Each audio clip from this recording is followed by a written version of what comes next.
The separation between humans and animals, once held so firmly by Western thought, is slowly collapsing.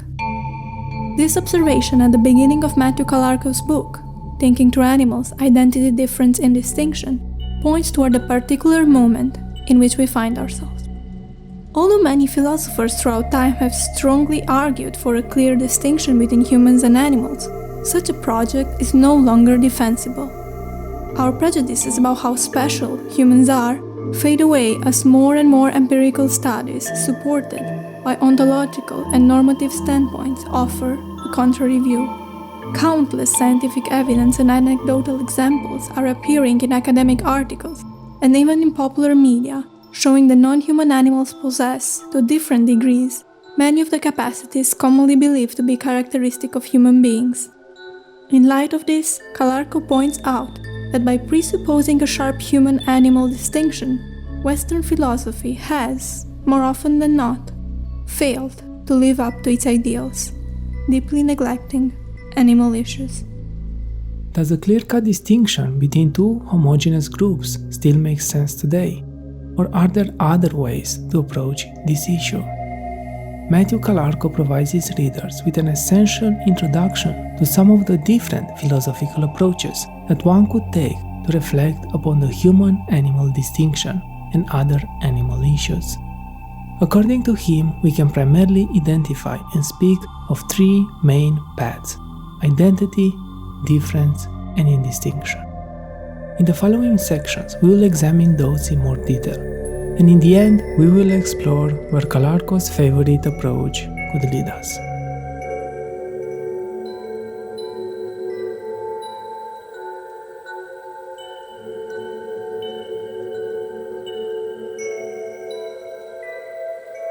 The identity approach stresses a fundamental aspect of our human and animal lives. Influenced in part by evolutionary biology, the philosophers within this paradigm argue that there is no solid and clear break between humans and animals, as generally found in Western thought. Thus, the first aspect of this approach is the assertion of a deep continuity between human and animal capacities and traits. This continuity is based on Charles Darwin's insights that there are no differences of kind between species, only differences in degree. The second aspect of the identity approach is the principle of equal consideration of interest. This principle signifies that if an animal has interest, we ought to consider them and that no further justifications are necessary to treat sentient beings ethically. Thus, beings who are identical or fundamentally similar in ethically relevant ways deserve identical or fundamentally similar consideration. Within the identity approach, the act of suppressing animal interests on the ground that they are not part of the dominant species is considered an unjustified prejudice. Following this reasoning, the identity approach seeks to challenge speciesism, which is generally seen within this approach as a form of irrational discrimination. The primary focus is often placed on individual consumption habits, but there are cases when attention is directed towards structural issues. Some of the well-known thinkers operating within the identity approach are Peter Singer, Tom Regan, and Paola Cavalieri. They all argue that evolutionary similarities require us to consider more egalitarian ethics. This method of looking at animal issues has laid the ground for many legal initiatives, as well as animal rights and welfare organizations. For example, the Great Ape Project seeks to extend some of the basic negative rights humans have, such as the right not to be killed, held captive, or tortured, to great apes. The identity approach contributed in many ways to the larger political discourse surrounding animal issues, but it's not without limitations. Following feminist theories, Calarco believes that the excessive attention given to reason, logic, and argumentation over any kind of emotion and affective state is one such limitation. This often leads identity theorists to claim that irrational beliefs are at the core of animal slaughter, exploitation, and human cruelty, instead of different power relations, economic forces, and a long history of institutional, intersubjective, and epistemic violence. Another limitation is the fixation on certain particularities considered to be characteristically human, constructing an ideal subject around which the moral circle is being drawn. This fixation can only mean that the identity approach is deeply anthropocentric, expanding ethics only to those whose qualities are similar to the presumed characteristics of the dominant group, who has the power to self-proclaim one's qualities as worthy, seems wrong in a very profound way. It doesn't matter if we are speaking of reason, spoken language, sentience, the capability to walk with your back straight, or the competence to write complex sentences. As Matthew Calarco underlines, The fate of other animals, humans and non-humans, who are not sufficiently like us, would remain within the identity framework, as precarious as ever.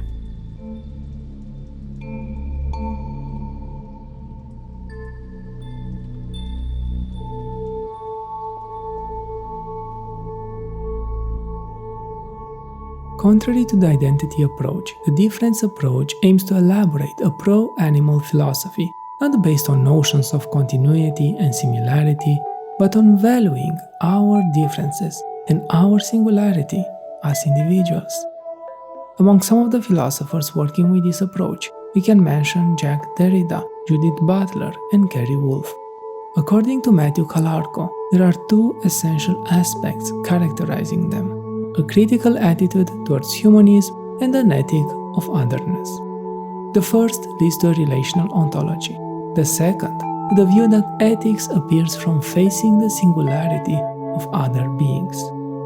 The difference approach begins with a critical attitude towards appropriating non-human animals to an all-too-human model of personhood for inclusion. Thus, humanism is questioned thoroughly. Ideas about human nature and identity are all under the radar, forcing us to think critically about the social, historical, economic, and cultural networks in which we find ourselves, which have profoundly shaped humans and our notions about who we are. Following Calarco, we can say that within this approach, humans are seen as relational and historical beings instead of having a fixed essence. Consequently, the individual is reconfigured as a unique but also fluctuating existence into a vast ocean of relations. Every being is depicted as a particular and singular other. Calarco argues that this singularity of the individual paves the way for a different animal ethic that is not based on similarities, but rather on an encounter with utterly different others. This encounter is at the heart of the ethics of difference. When we confront the strangeness of others, there's a possibility that such an experience will stay with us, shaping us to see ourselves and our actions from a totally different angle. Calarco refers to this encounter as a call of the other, instigated by the fact that we are thrown among other beings. The human-animal distinction, seen through the lens of continuity in the identity approach, takes a different road within the difference approach. Instead of insisting on the continuity between animals and humans, it is sustained that the beings assigned to these categories cannot be lumped into two homogeneous groups. This is because the implied category of the animal and that of the human contains a rich and enormous diversity of beings embodying all kinds of particularities. Animal and human life is, in this view, intrinsically diverse, containing all sorts of subtle distinctions that should be seen, acknowledged, and allowed to flourish. Thus, the category of the animal cannot be assigned to an inferior state, essentialized through a narrow and selective comparison with specific human capacities. Theorists that operate within this paradigm emphasize that there are more relevant differences between species and individuals, which are overlooked by the human-animal binary, stressing that there isn't one single line dividing humans from animals. Such a dividing line composing two homogeneous categories is reductive and deceptive, establishing a vicious hierarchy caught up in power relations. Its objective is not an accurate description of the existing differences and similarities, showing everyone's distinction and specificity, but rather establishing the human as unique. However, emphasizing the multiple differences between individuals only blurs and complicates the human-animal distinction. It does not collapse it. For the theorists working in this paradigm, breaking the distinction entirely will only flatten the differences, so such a project is not usually endorsed. We cannot deny the contributions of this approach, which has raised important questions and critiques concerning humanism, liberalism, and animal rights projects based on identity, such as the Grape Ape Project. However, the difference approach is not without limitations. The solely theoretical framework, its absence from legal initiatives and political debates, as well as the lack of alternative in terms of practical initiatives, can be seen as a drawback, even if you find its political commitments admirable. But perhaps the biggest problem of this approach, as pointed out by Calarco, is maintaining the anthropological difference, or what, if anything, separates human beings from animals. Abandoning this separation might not automatically blend humans and animals into one homogeneous group, as this approach implies. On the contrary, it can have the opposite effect, opening up the space for other differences and identities to emerge.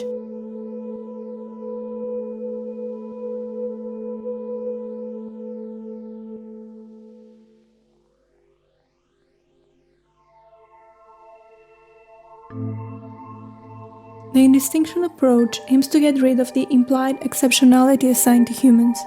It has no interest in keeping the anthropological difference. Instead, it explores how humans are similar to other animals, not the other way around. Drawing its inspiration from ecofeminism, queer and critical disability studies, radical animal activism, and diverse thinkers such as Gilles Deleuze, Val Plumwood, Giorgio Agamben, Donna Haraway, and Rosi Braidotti, the discourse surrounding Indistinction is still ongoing. However, its ideas and sensibilities are shared by many and are not necessarily new. The abandonment of the human-animal distinction and human exceptionalism is not a solitary path taken by Indistinction. On the contrary, similar views are endorsed by post-structuralist and post-humanist thought, by various studies on cognition, culture, and communication in biology and ethology, as well as by many ontological and normative standpoints. Drawing inspiration from the two approaches we have just explored, Indistinction does not deny the similarities between humans and animals stressed by the identity approach. However, it does question the direction of continuity implied and the centering of one identity from which ethical treatment is to be expanded to others. In this way, Indistinction seeks to avoid falling into various exclusions that result from valuing specific capacities more because they belong to a particular identity. Similarly, the Indistinction approach does not negate the richness of human and animal lives and the singularity of individuals, yet it does question the strategy of endlessly multiplying and complicating the human-animal distinction belonging to the difference approach. So what does it mean to go beyond the anthropological difference and share a common space with other animals? To inhabit a zone of indistinction, as defined by Matthew Calarco, means to find oneself in a surprising and profound relation with animals, acknowledging a zone of exposed embodiment. One such example can be found in Val Plumwood's text, Being Prey, in which he discusses her terrifying experience of becoming a crocodile's prey. Such an encounter shows something strange about our factual existence, revealing that even a human being can become someone else's meal. In such an encounter, the traditional differences between the fundamentally inedible human and the edible animal, one seen as a subject and the other as an object to be consumed, have been swiped away. A zone of indistinction, hidden by our dominant ways of relating to other animals, becomes visible. For Matthew Calarco, to inhabit this zone of indistinction is to obtain a fuller sense of what it means for animals to exist in an economic and political order that seeks to reduce them to nothing but meat to be consumed. Within the indistinction approach, the clear-cut separation of human life from animal life is viewed as a result of a performative apparatus, enacting a specific kind of reality. Searching for what is proper to the human is not so much a neutral and objective endeavor. Rather than understanding what is particular to every animal being, human or non, the effort is usually placed to delimit what is uniquely human.